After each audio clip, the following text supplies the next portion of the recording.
Hi guys, आज मैं explain करने वाली हूँ the tail of the nine tail के सीजन 2 को, जो कि अभी हाल ही में रिलीज हुआ है। एपिसोड 1 के स्टार्ट में हम लियोन को देखते हैं, जो कि अपने प्रेजेंस से 1938 में जापानीज एरा में आ गया है। उसके हाथ बंधे हुए होते हैं और उसके चारों तरफ जापानीज ऑफिसर्स से घेरे हुए होते हैं। जापानीज ऑफिसर उससे पूछते हैं, क्या तुम वही कोरियन हो जिसने क्योंगसू स्टेशन पर बॉम्ब ब्लास्ट किया था? तुम किस ऑर्गेनाइजेशन के लिए काम करते हो? तभी लियोन के फोन में अलार्म बजने लग जाता है। पुलिस ऑफिसर देखकर बहुत ज्यादा डर जाते हैं और लियोन से पूछते हैं कि ये बॉक्स कैसे बज रहा है। इसके बाद लियोन अपना अलार्म बंद करता है और उनसे कहता है, मैं तुम्हारी लैंग्वेज नहीं जानता है, इसलिए तुम्हारी एक भी बात मेरे समझ नहीं आ रही। अच्छा ये सब छोड़ो, तुमने क्या मेरी एक चीज देखी है कि स्टोन? ये कहकर वो अपने पॉकेट चेक करने लग जाता है। पुलिस ऑफिसर्स को लगता है कि वो अपनी पॉकेट में से कुछ निकाल कर इन पर अटैक करने वाला है, इसलिए पुलिस ऑफिसर्स उस पर शूट कर देते हैं। लियोन दूर जाकर गिर जाता है और सडनली उठ जाता है और पुलिस ऑफिसर्स की तरफ गुस्से से बढ़ते हुए कहता है कि मेरे पास सिर्फ यही कपड़े थे और तुमने इन कपड़ों में भी छेद कर दिया। ऑफिसर्स उसे वहीं पर रुकने के लिए कहते हैं और उस पर लगातार फायरिंग करते रहते हैं, लेकिन लियोन पर बुलेट का बिल्कुल भी असर नहीं होता। वो सारे ही पुलिस ऑफिसर्स को मार देता है और लास्ट में जब एक पुलिस ऑफिसर बचता है, जिसकी ऑलरेडी सबको देखकर हालत बहुत ज्यादा बुरी हो चुकी थी, लियोन उससे उसके गन लेता है और उससे हिलने के लिए बिल्कुल मना करता है। उससे कहता है कि तुम ब्रीथ भी मत करना। जिसके बाद वो पुलिस ऑफिसर के कंधे पर गन रखता है और एक दूर बैठे पर्सन जो कि सिगरेट जला रहा होता है उसकी सिगरेट पर शूट करता है। ये पर्सन लियोन का छोटा भाई ली रांग है। यह हाफ ह्यूमन और हाफ वुल्फ है। ये अपने भाई को लाइक और डिसलाइक दोनों ही करता है। इसकी डेथ 2020 में हो चुकी है, लेकिन ये 1938 में एग्जिस्ट करता है। ली रांग को अपने बड़े भाई की इस हरकत पर बहुत ज्यादा गुस्सा आता है, जिसके बाद इन दोनों के बीच बहुत ज्यादा खतरनाक फाइट होती है। लियोन ली रांग से कहता है कि तुमने ही उन जापानीज ऑफिसर्स को मेरे पीछे लगाया था और तुमने ही उनको बताया था ना कि मैंने क्योंगसू स्टेशन पर बॉम्ब ब्लास्ट किया है। इसके बाद ली रांग कहता है हाँ, जिसके बाद ये दोनों भाई एक दूसरे से लड़ने लग जाते हैं। जिसके बाद हमें 2020 का सीन दिखाया जाता है, जहाँ पर लियोन हमें बताता है कि मैं एक नाइन टेल फॉक्स हूँ जिसने एक ह्यूमन से प्यार किया था, इसलिए मुझे बहुत ज्यादा भारी कीमत चुकानी पड़ी थी और वो कीमत लीरांग की जान थी। लीरांग ने अपने भाई को बचाने के लिए अपनी जान सैक्रिफाइस कर दी थी। लीरांग की डेथ के बाद लियोन एक ओल्ड लेडी के पास जाता है और उससे लीरांग को दोबारा से जिंदा करने के लिए कहता है। वो कहता है लीरांग ने मुझे बचाने के लिए अपनी जान सैक्रिफाइस कर दी है, इसलिए आप उसे जिंदा कर दीजिए। लेकिन वो ऑलरेडी मना कर देती है। वो कहती है चाहे उसने तुम्हारी जान बचाई हो, लेकिन उसने कई ज्यादा लोगों की जान ली है, इसलिए मैं उसे एक और लाइफ नहीं दे सकती। लेकिन लियोन बहुत ज्यादा रिक्वेस्ट करने लगता है, इसलिए वो लेडी कहती है ठीक है, मैं तुम्हारे भाई को पुनर्जन्म दे दूंगी, लेकिन तुम्हें इस बदले में मेरा एक काम करना होगा। तुम्हें उनसे भी से बदला लेना होगा जो कि ह्यूमंस को डिस्टर्ब करते हैं, जिसके लिए तुम्हें एक कॉन्ट्रैक्ट भी साइन करना होगा। इस कॉन्ट्रैक्ट की कोई टाइम लिमिट नहीं होगी, जब तक मैं चाहूंगी तब तक तुम्हें मेरा ये काम करते रहना होगा। जिसके बाद लियोन कहता है ठीक है, लेकिन मेरी भी एक कंडीशन होगी, जिस दिन मेरी वाइफ जिया की डेथ होगी उसी दिन मेरी भी डेथ होगी और मेरी डेथ के बाद ये कॉन्ट्रैक्ट खत्म हो जाएगा। इसके बाद वो ऑलरेडी उसकी कंडीशन के लिए अग्री कर लेती है। इसके बाद हमें एक लड़की को दिखाया जाता है जो कि ब्लैक व्हाइट मास्क पहना हुआ होता है और एक स्टोन चुरा कर भाग रहा होता है। और दूसरे सीन में हमें लियोन को अपनी वाइफ का वेट करते हुए एक रेस्टोरेंट में दिखाया जाता है। तभी उस ओल्ड लेडी का एक आदमी लियोन के पास आता है और उससे कहता है कि एक गड़बड़ हो गई, हमारे गार्जियन स्टोन को किसी व्हाइट ब्लैक मास्क पहने हुए लड़के ने चुरा लिया है, जो कि छत पर रखा हुआ था। इसके बाद लियोन कहता है कि एक स्टोन ही तो है, इसमें क्या हो गया? जिसके बाद वो पर्सन कहता है कि वो स्टोन बहुत ज्यादा प्रीशियस है। तो लियोन उससे कहता है कि अगर इतना ही ज्यादा प्रीशियस था तो छत पर रखा ही क्यों था? जिसके बाद वो पर्सन लियोन को बताता है कि किंग ऑफ डेथ ने उस स्टोन को लाइफ और डेथ की बाउंड्री को प्रोटेक्ट करने के लिए बनाया था। लियोन उस ओल्ड लेडी के पास जाता है और उससे कहता है कि मैं आपका गार्जियन स्टोन वापस लाऊंगा,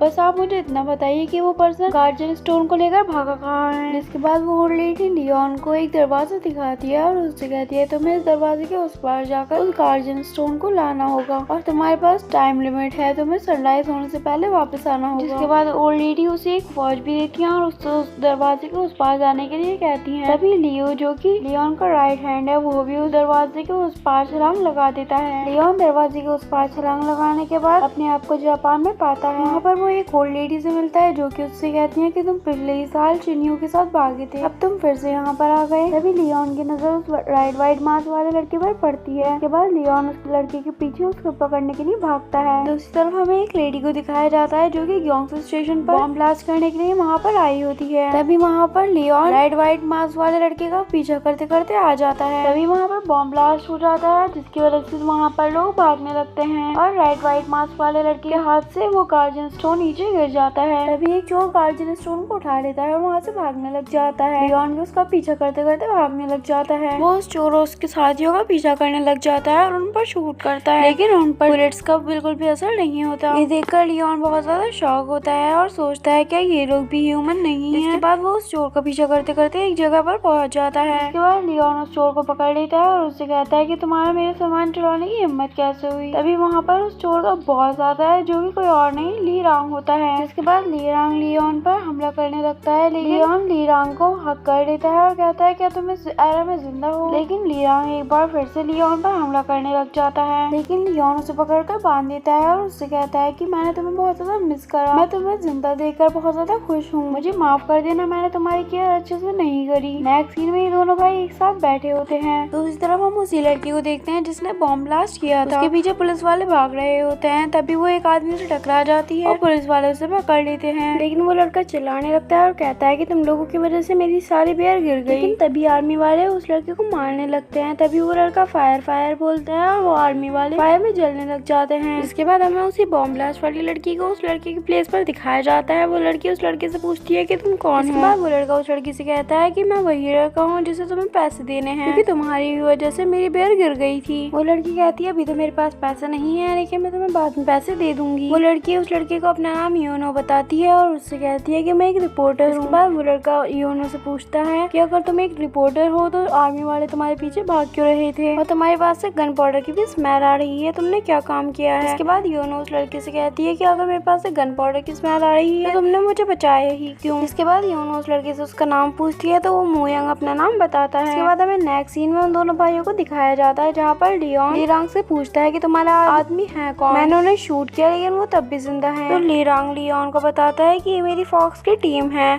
जिसके बाद ये दोनों यहाँ पर ड्रिंक करते हैं और ड्रिंक करते करते लियोन बार बार ली रांग से यही कह रहा होता है कि मैं तुम्हें जिंदा देखकर बहुत ज्यादा खुश हूँ। इसके बाद लियोन ली रांग से कहता है कि तुम भी मुझसे बातें करो, क्योंकि कुछ टाइम बाद वो अपने वर्ल्ड में वापस चला जाएगा। लेकिन लियोन तभी नोटिस करता है कि ली रांग के मुंह में कुछ है, इसलिए वो उससे कहता है कि तुम्हारे मुंह में क्या है, मुझे दिखाओ। तभी ली रांग अपने मुंह से सारे ड्रिंक बाहर निकाल देता है, क्योंकि ली रांग ने ड्रिंक में कुछ मिला रखा था, जो ड्रिंक लियोन ने पी ली थी लेकिन ली रांग ने नहीं पी थी। इसके बाद वो ली रांग को गालियां देता है और बेहोश हो जाता है। इसके बाद उसकी आँख 5 घंटे बाद खुलती है और वो अपने आप को बंधा पाता है। और ये सीन वही होता है जहाँ पर आर्मी वालों ने लियोन को पकड़ लिया होता है और लियोन एक एक करके आर्मी वालों को मार देता है। इसके बाद ये दोनों भाई यहाँ पर लड़ने लग जाते हैं, जहाँ पर ली रांग तो लियोन पर हमला कर देता है, लेकिन लियोन अपनी कुल्हाड़ी नीचे फेंक देता है। इसके बाद ली रांग लियोन से पूछता है कि तुमने मुझ पर हमला क्यों नहीं किया। तो लियोन कहता है क्योंकि यही तरीका है जिससे वो अपने भाई को यकीन दिला सकता है कि वो उससे प्यार करता है। इसके बाद वो कहता है कि तुम अच्छे से रहो और अपने आसपास पॉजिटिव चीजों को ढूंढो, और ये कहकर वो वहाँ से जाने लगता है। इसके बाद ली रांग पीछे से चीख कर कहता है कि वो अच्छा बनने का नाटक ना करे, क्योंकि उसने उसे मरने के लिए छोड़ दिया था। इसके बाद लियोन कहता है कि तुमसे किसने कहा कि मैंने तुम्हें मरने के लिए छोड़ दिया था। और तभी रेड व्हाइट मास्क वाला लड़का आकर ली रांग के पीछे से स्टैब कर देता है। वहीं दूसरी तरफ योनो जापानीज आर्मी वालों से बच रही होती है, तभी एक लड़का उसे पकड़ लेता है और एक जगह ले जाकर उससे कहता है कि तुम वही लड़की हो ना जिसने बॉम्ब ब्लास्ट किया था। इसके बाद योनो उससे कहती है कि आपने किसी गलत इंसान को पकड़ लिया है। इसके बाद वो योनो को टॉर्चर करने लग जाता है। तभी वहाँ पर गवर्नर और जनरल आ जाते हैं। कोई अगर जनरल उससे कहता है कि तुम्हें पता है कि जिस लड़की को तुम टॉर्चर कर रहे हो वो कोरिया के सबसे ज्यादा अमीर आदमी की बेटी है और मेरी होने वाली सिस्टर इन लॉ भी है। इसके बाद वो आदमी योनो से माफी मांगने लग जाता है, जिसके बाद योनो उसके पैर काटने का ऑर्डर दे देती है। ये कहकर वो वहाँ से चली जाती है। जिसके बाद हमें ली रांग और लियोन को दिखाया जाता है, जहाँ पर ली रांग लियोन से उसे म्योंग को लेकर जाने के लिए कहता है। जिसके बाद पार्ट 1 यहीं पर एंड हो जाता है। अगर आपको वीडियो अच्छी लगी हो तो वीडियो लाइक कर लीजिए, चैनल को सब्सक्राइब कर लीजिए। मिलते हैं नेक्स्ट वीडियो में, तब तक के लिए बाय बाय।